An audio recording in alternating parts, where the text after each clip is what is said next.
Well, thank you very much, Rebecca, for those kind words. I am been working in the PFAS remediation world before PFAS was a household name. So I'm open to any questions that you have. My goals here are to be not only educational, but a little entertaining and to help you understand some of the things that you need to be thinking about as you go into developing stormwater treatment systems. And we're going to spend all of today's discussion on the PFAS arena completely. So a little bit of an agenda. I'm going to give a very brief introduction of Clear Creek Systems. I'm going to define some of the issues that are associated with PFAS, a little bit of history. Want to spend some strong time in how to develop a solution. This is something that's very important to understand because we have variable flows. There is absolutely no silver bullet. There is no one size fits all type of system. There is the multiplicity of technologies that may or may not be incorporated depending on what you're trying to accomplish. And then I want to talk a little bit about the current PFAS treatment options that are available, some of them that are very familiar to you and maybe some that are less familiar. But I want to give you as many of the concept options that I can to help you understand that this is not a impossible task. It is economical under most conditions, and you can get as low as non-detect if that is where your desires are. And then we'll talk one more time about Clear Creek and how we are a technology-driven solution where, again, it's not a round peg, square hole. We are going to develop a treatment system specifically for your specific needs. So let's see if we can't make some of that happen. Clear Creek has been around since 1994. We have about 60 plus employees. We do have nationwide service. We are headquartered on the West Coast. I am speaking to you today from Toledo, Ohio, our Midwest footprint. We are a full service technology provider, meaning we do it all. We build, design, install, operate. We have materials for or systems for purchase, systems for rent, pilot systems, anything along those lines, big systems, small systems. But one of the important aspects, and this is something that you should be very concerned with, is treatment technologies. We are technology agnostic. We don't build a specific treatment system. We don't sell resin or sell clay or sell carbon as the solution. We look at all of the available technologies for your specific problem. So our goal is to provide a strategic partnership for an engineered solution to solve the most complex water treatment issues. What markets do we serve? Obviously, we're very strong in the municipal, industrial, stormwater market. We do a lot in the drinking water applications for PFAS remediation. A big thing for a lot of you in the future is going to be the landfill leachate management. And then, of course, any of the PFAS remediation projects that come into with groundwater or construction or something along those lines where you're digging into the ground and coming up with contaminated water. So we work in all of these areas. We have experience in the entire alphabet of the PFAS marketplace. We also do suspended solids and PCBs and metals and all of these types of things that come into play. So that's our commercial. Past that, I won't really deal about commercial. PFAS. PFAS is a cornucopia of products that are, for all intents and purposes, an alphabet soup. What you need to understand is they are all designed, instead of on a carbon basis, they're designed on a fluoride basis. or a fluorine bond basis. And that's extremely important because one of the major problems with the fluorine bond system is it's extremely strong and it has a very low biological degradation potential. So where you see a lot of hydrocarbons and some of these other contaminants will break down over the course of time in a natural environment, fluorinateds do not. So they last a very, very long time. Where do we find these materials? They are in basically everything. And although there is a restriction on the amount of PFAS or the types of PFAS that can be produced in this country, there is still a significant amount of this material going into products all over your contact. So from eye makeup to toothpaste to popcorn bags to paint, all of these things have some form of fluorinated compound in it. And one of the things to understand, there is over 6,000 identified species of PFAS, PFO, PFOA, all of the alphabet soup that we traditionally call PFAS. So there are many, many forms: long chain, short chain, straight chain, branch chain, complex chains. All of these are important to understand that the type of chain you have has a direct impact on your capability and what technology you are going to use in order to remove that material. A carbon treatment system may be good for certain chains and certain types of material, but it will not treat across the board. So you will need to have a different media, perhaps depending on what you have in your system. So one of the first steps, one of the most important things is to understand what is your specific species in the contaminants that you're dealing with. How does PFAS get into stormwater? It is a very water-soluble material. For example, PFOA is 93% soluble in atmospheric conditions. You will find it in rainwater. How does it get into rainwater? Environmental evaporation from surface water, from potable water, from sewer systems, from groundwater. All of these forms of contamination or vaporization of the water that may contain PFAS will bring it into atmosphere. There was a study done in the 1970s on the East Coast that Deepwater, New Jersey was the predominant location for the manufacture of E.I. DuPont's Teflon. Teflon is a polyfluorinated material. It was shown that the markers for the specific Teflon that was produced in Deepwater traveled in excess of 400 miles in 360-degree direction from that specific site of production atmospherically. So even if you say, I don't have an industrial site near me or any of those kinds of things, it's in the atmosphere, it's in the water, it has to be dealt with. So what are the major sources? Where do we see a lot of input coming from? Well, airports with AFFF foam. Fortunately, the AFFF foams are pretty much coming out of the marketplace. They're no longer being produced. There is a non-fluorinated foam that is being used to replace that, but there's still a lot of this material in the ground.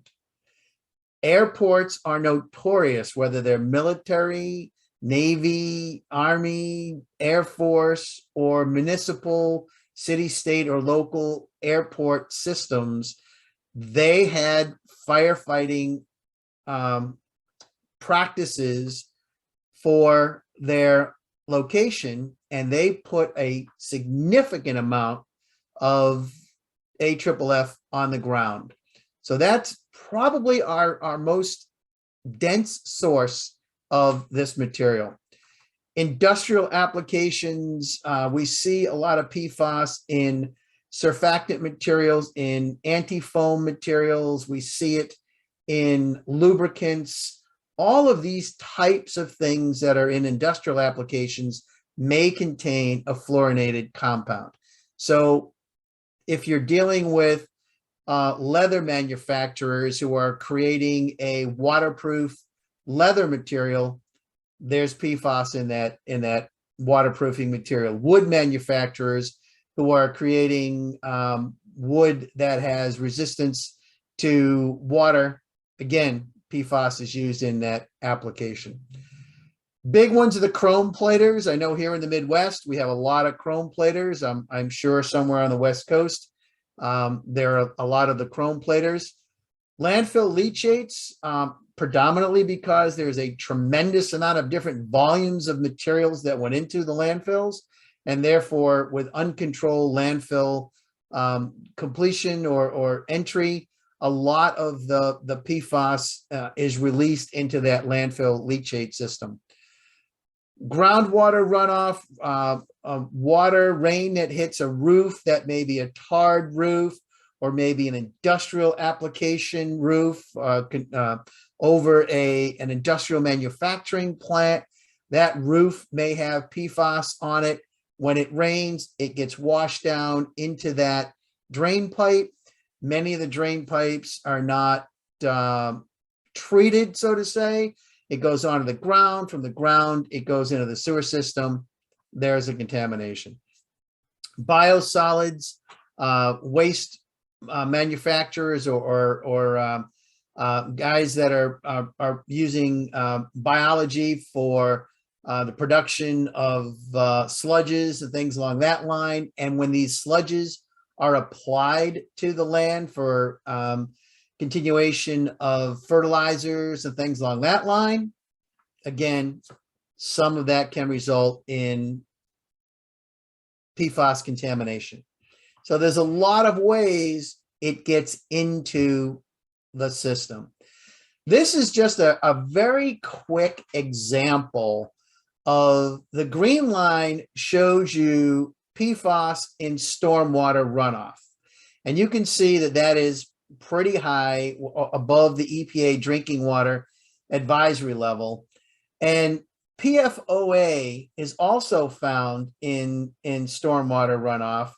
But you can see both of these are directly tied to the amount of rain over any given period of time.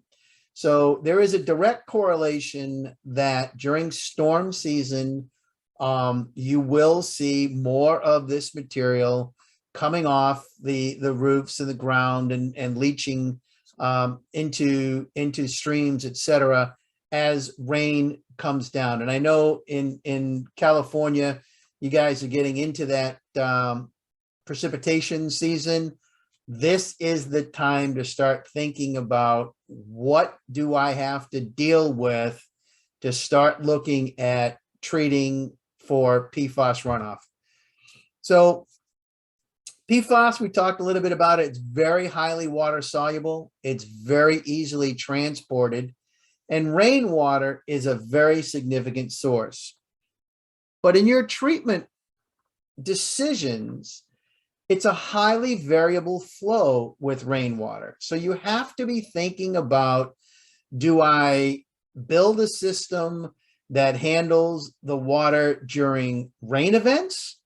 Or do I build a system that may include a storage portion of the treatment, where I can build a much smaller treatment system, because now I can be treating on a continuous basis as opposed to this highly variable or episodic basis. That's a strategy that may need to be considered because building a very large treatment system is going to have a fairly high CapEx and a reasonably high OpEx. If you can build a tank or a pond or some source to hold that water, you can build a much smaller treatment system, run it over a longer period of time, but you're going to have a much lower CapEx over the course of the life of the project, and you will be able to treat more water on a consistent basis as opposed to have to deal with the high variability. A lot of the rainwater that hits the ground, washes off of the ground, roofs, parking lots, all of these things come into that flow into the sewer system. So again, can we do something to create water going into a location that may be, if you have a parking lot, can you send that water to a small pond, which can then be treated separately from the main wastewater treatment system? These are things that need to be thought about, where people or facilities may have to take some responsibility for the contamination levels. All of this material eventually flows into the storm sewers, and how it is dealt with within the municipality, that can become something that can be a very expensive system to design, develop, and operate. Whoops, wrong button. There we go. So let's look at stormwater treatment options, and it is a significant challenge to be compliant. And what some people don't understand is it's not simple. And the reason it's not simple is there is a significant variation in the types of PFAS materials that are in that drinking water. And I implore you that dollars spent in analytical to understand what you are dealing with are dollars that will save you pain and aggravation down the line. If you know that you have long chain materials and that's specifically what you're dealing with, you can design a system for long chain. If you just with a out of the box type of a system, you may not be getting the system that's specific for your contaminants of concern. So that's something that I always tell people, please get a sample of the water, do a deep drill analysis, and find out what species you have. What will impact your treatability is TSS, oils, fats, grease, and metals, nitrates, BODs, ammonia, CODs. All of these things will have an impact on the type of media that you may choose, but it will also have a direct impact on the life cycle of that media. So if you can control some of these things before you hit the media, you will extend your media life cycle, reducing your total cost of operations, and get a better net outcome. It may be a few dollars up front in capital, but your overall cost of ownership will be significantly different. The odor control, that can be incorporated within the confines of a PFAS treatment system. And what are you trying to accomplish? What are your outgoals? What is your final treatment standard? Are you at the 70 PPT level, the 7 PPT level, or the non-detect PPT level? All of these will help in your definition and design criteria of what you're going to build for your stormwater treatment. I can't say this frequently enough. A wide variety of PFAS species has a tremendous impact on your technology. We are seeing in the Midwest limits getting as low as 7 PPT. We're seeing in the Midwest levels getting as low as 0 PPT for any drinking water impact. In California, what is the governing body is the Clean Water Act for stormwater. And what they are looking for is the maximum extent practical for treatment using the best available technology that is economically achievable. And that's a big, long sentence that basically says there are technologies available. Make sure you're using the best one for your specific need. And we, in the regulatory environment, understand that economics are important, but you still need to do something that, for all intents and purposes, doesn't break the bank, but still attempts to reach the necessary treatment standards. What exists in the market today is a series of medias that are either carbon-based, resin-based, or clay-based, which is the modified zeolite type of a process. The carbon can come in two different forms. It can be renewable sourced, such as coconut fiber, or bituminous sourced from coal. You should note two things in the carbon side. One, bituminous source is much stronger affinity for PFAS than the coconut source. So even if you were going to use carbon, you might want to lean towards the bituminous material. And secondly, although it may feel less expensive to begin with, recycled or reused or revitalized or regenerated carbon is only about 80% effective in PFAS remediation. So you may get a few bang for your buck at the beginning, but the long-term ownership may be against you. But if you're looking at a process, it's only 3 to 6 months, and economics are a strong consideration, reused carbon may be, or revitalized carbon may be a source, may be a good way. That's why it's important to understand all of the parameters of what you're doing. Resins can be used separately or in combination with carbon. Clays, or the modified zeolites, have an application because they can remove some of the things like oils, fats, and greases, and some of the BOD and COD can be reduced, again, protecting your carbon or protecting your resin treatment system. So all of this needs to be looked at from the standpoint of, what's my problem? What are my targets? How do I get there? Those are the three important questions that you should be asking in looking at this type of a system. So let's drill down a little bit. We have passive systems. Passive systems, in some cases, may be sufficient. It involves sedimentation, filtration through the ground or through natural sand barriers, or you can even inject things like carbon into the ground. There's a very good process where you can inject carbon into the ground and prevent the further migration of contaminated groundwater. If that's all you're trying to accomplish, certainly that is a methodology.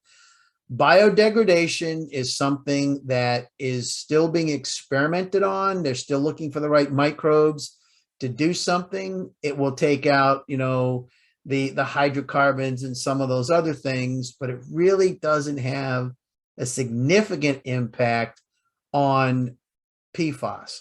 So when passive is not enough, we have to go to the active treatment system.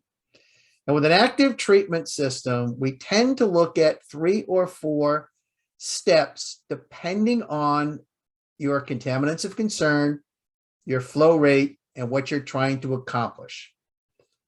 Because somewhere in your treatment system, under an active treatment system, you're going to be using a media.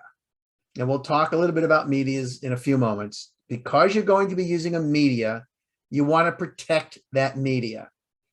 So a filtration system, which will handle TSS and some of the other components that will negatively impact a treatment system, is your first step. You may need, depending on what your contaminant levels are, you may need a chemical package, a flock, a coagulant, maybe something to remove, fats, oils, and greases, an oil and water separator. Some of these things can be employed in front of your media. Then you would have your media package. Now, that media package could be any one of, or a combination of different medias, again, depending on what your contaminations are and what your species are. And if you really need to go to very, very low treatment levels, and we'll talk about the drinking water level, then you would have a resin following your media system. These do not have to be very complex. These do not have to be very large. They are going to be sized to your flow rates, and we can make them smaller by having a controlled pond, tank, some kind of a holding situation where we can level out those high flow, low flow timeframes. So again, you need to work with your design engineers as to how best to accommodate that, both economically and treatability.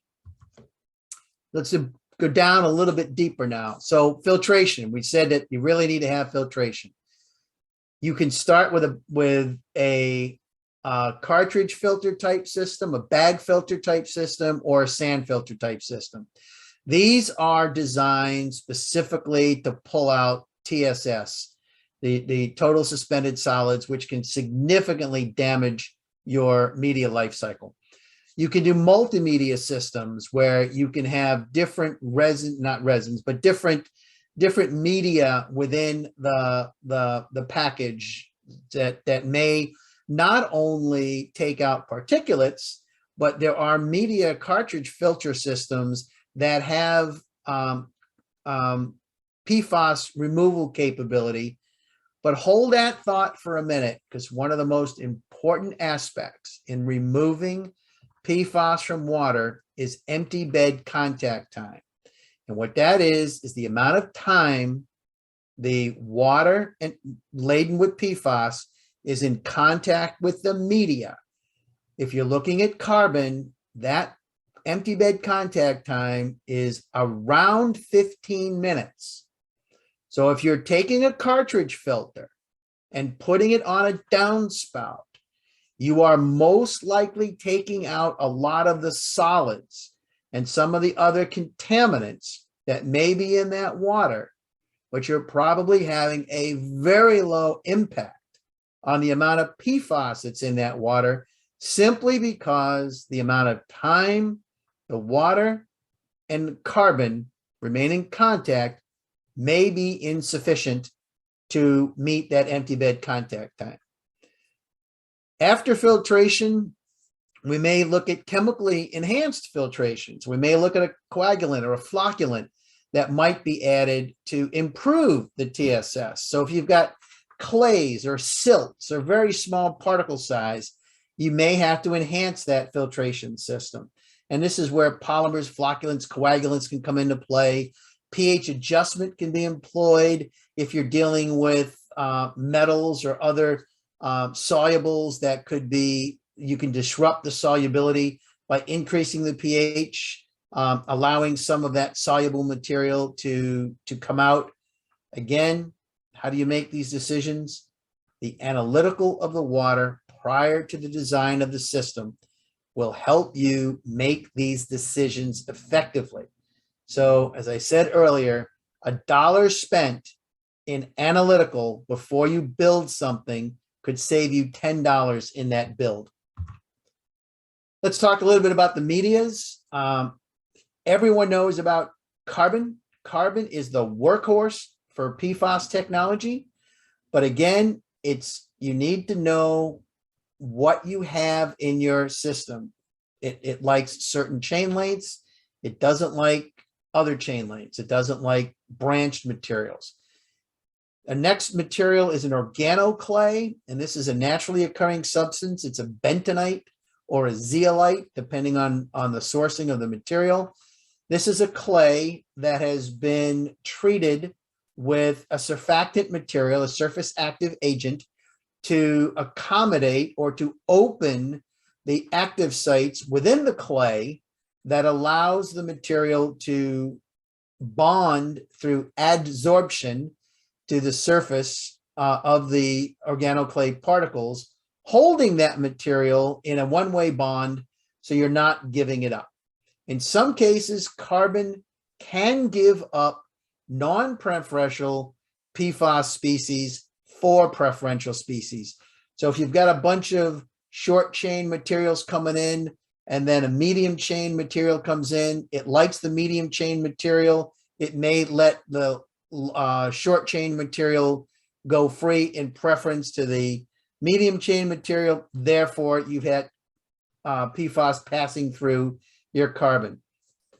Ion exchange resins are on purpose produced materials, and there's now a plethora of ion exchange resins that are for different chains and different sizes by different manufacturers, but they're all basically the same. They're a polystyrene or polypropylene, or in some cases, a ceramic bead that the surface of that bead has been modified to provide an adhesion location for PFAS materials. Then you can also do blends. Again, depending on your material, you can put carbon and clay within the same vessel. This is typically done for systems that are short-term in duration.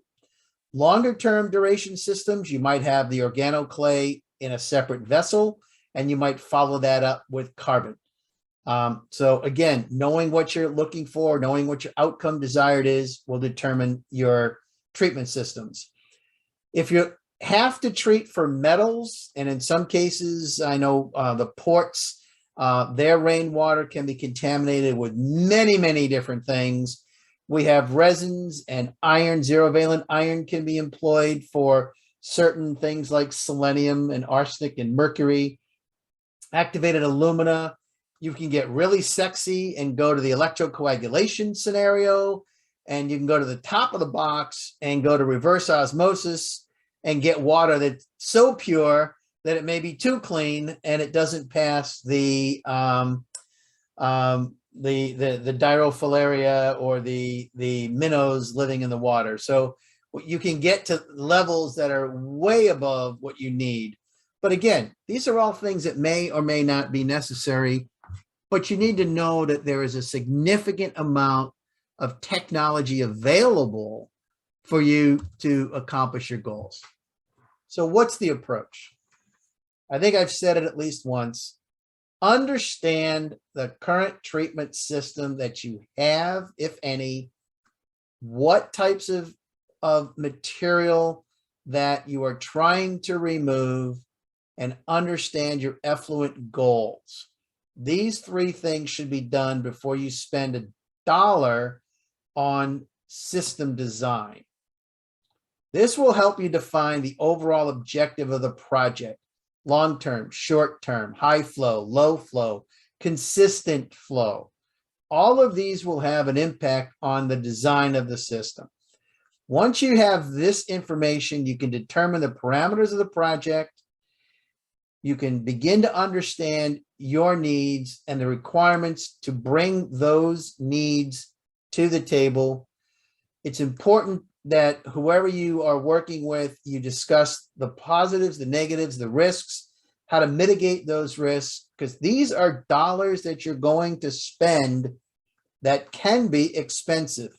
For example, a typical CapEx for a modest PFAS treatment system can cost anywhere from $7,000 to $13,000 per gallon per minute treated. So if you have 100 gallons a minute, your application could be $13,000 or 100 times $13,000 in order to employ that system. That's the CapEx side. On the OpEx side, it's fortunately a little bit lower.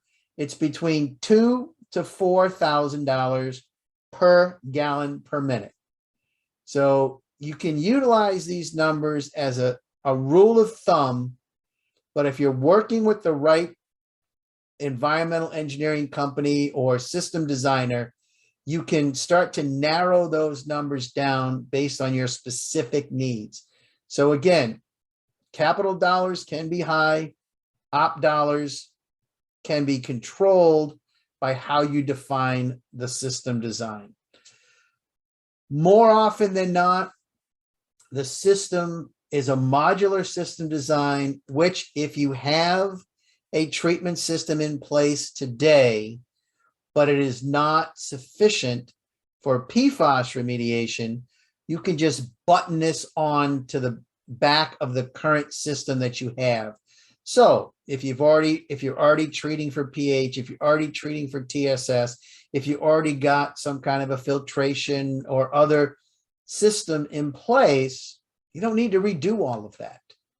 You may just need to add a resin or organoclay or a carbon system to the end of that system and meet your requirements. So it's important to have an open discussion with your solution provider so that everybody knows what the goals and the targets are. So your treatment options, you need to start with that solids position. So flotation, coagulation, flocculation, filtration, solids need to be managed. If there is metals management, we're going to do chemical precipitation and adsorption. Those are things that can be very simplistic, but can be very important in defining the life cycle of your media. If you've got an odor to deal with, you can look at ammonia stripping or chemical oxidation. So this could be done with air sparging. It can be done with carbon filtration or SVE type systems where you're blowing the air through carbon. But again, this is something that is now getting above the PFAS treatment system, but getting into the total management of your stormwater, which is where ultimately the regulations are going to go. And if you've got oils and greases or gasolines or diesels or materials coming off of gas stations and roofs and industrial sites, these can be handled through adsorption or even just a simple oil and water separator type of a system. These are well known, well managed, well maintained, and readily available pre-treatment technologies.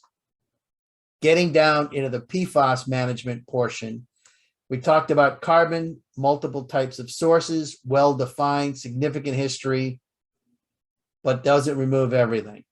You have to know what you have in order to be relying simply on a carbon system. Very important, 15-minute empty bed contact time. That sometimes can be a problem with commercial media filters. While they might be good for some aspects of it, may not get that empty bed contact time that you need. Organoclays remove a wider range of species, but they will also help with oil removal and some metal removal. But here's a nice aspect of it. Your empty bed contact time is significantly reduced, meaning you can have a smaller system with smaller vessels. This can reduce your overall cost and can allow you to treat more fluid per dollar over the course of the ownership of the system.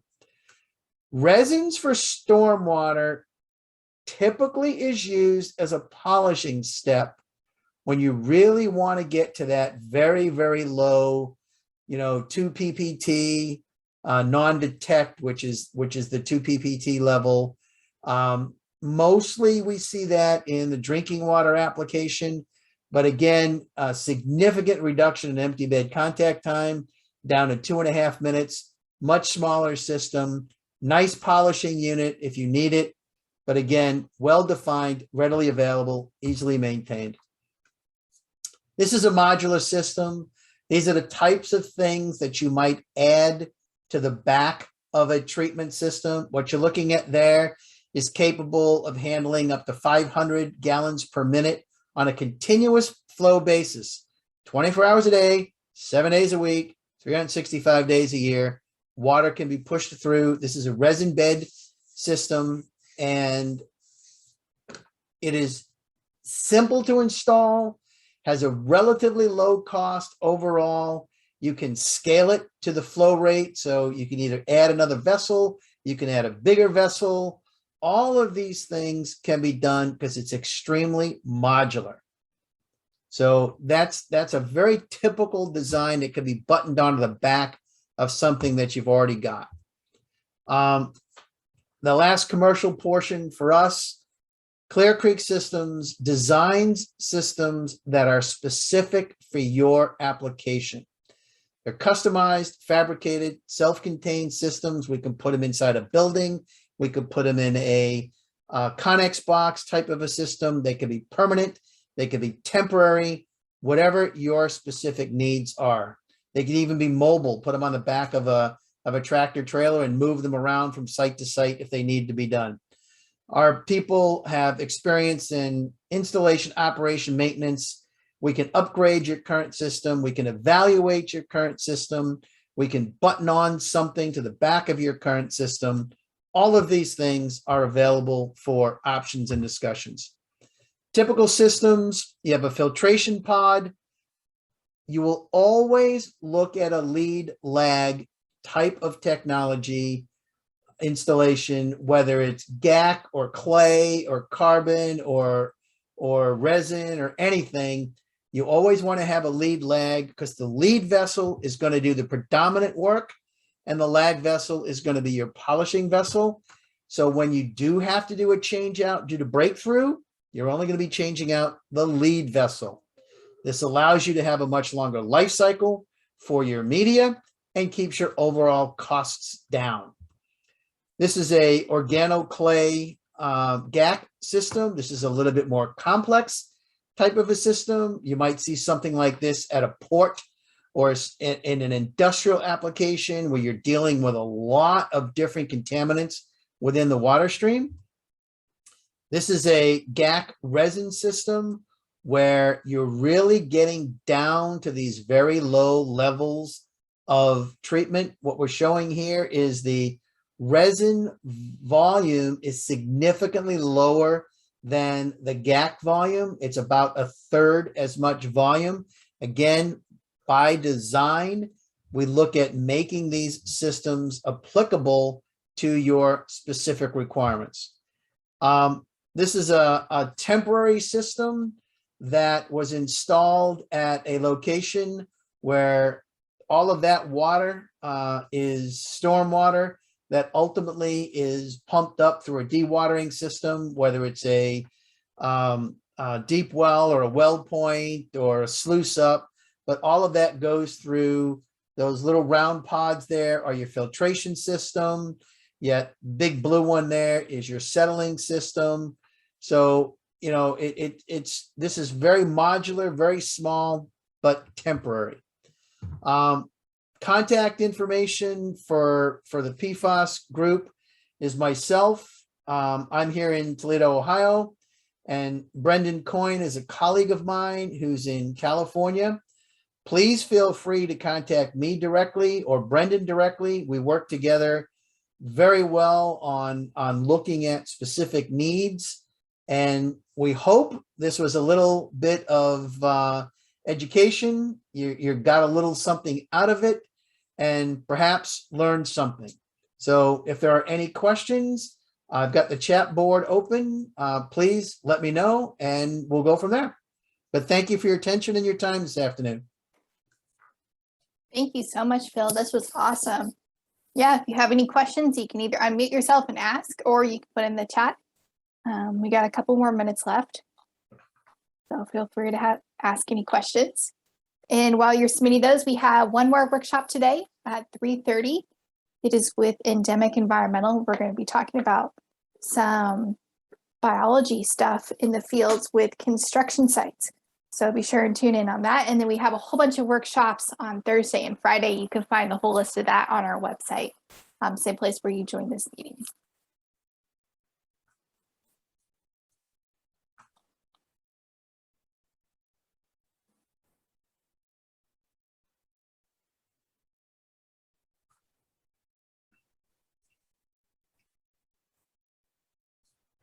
Well, I guess, Rebecca, we don't have any questions. Again, I appreciate everyone's time, and I hope there was something that are there already established PFAS levels in California? Yes and no. California is attempting to follow the regulations as promulgated in the state of Michigan. Michigan, New Jersey, Pennsylvania, Rhode Island, Virginia, Illinois, Indiana have specific PFAS requirements for groundwater, stormwater, drinking water, and remediation water that is released to either a POTW or to a stream. What that number looks like in Michigan is 7, the number 7 PPT, parts per trillion, of total PFAS in that treated water. That is the direction that we're seeing the stormwater treatment requirements. That looks like is what the nationwide numbers are going to be. Right now, there are proposed limits, specific cities, counties, townships might have something that limits you from sending a specific volume to a POTW or to a specific NIPD's permitted outfall. You need to know what those are before you build a system. But ultimately, start thinking about that 7 is going to be what you're ultimately going to be tied to.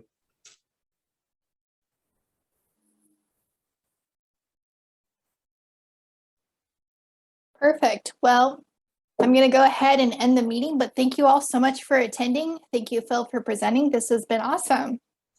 No problem. Thanks, guys.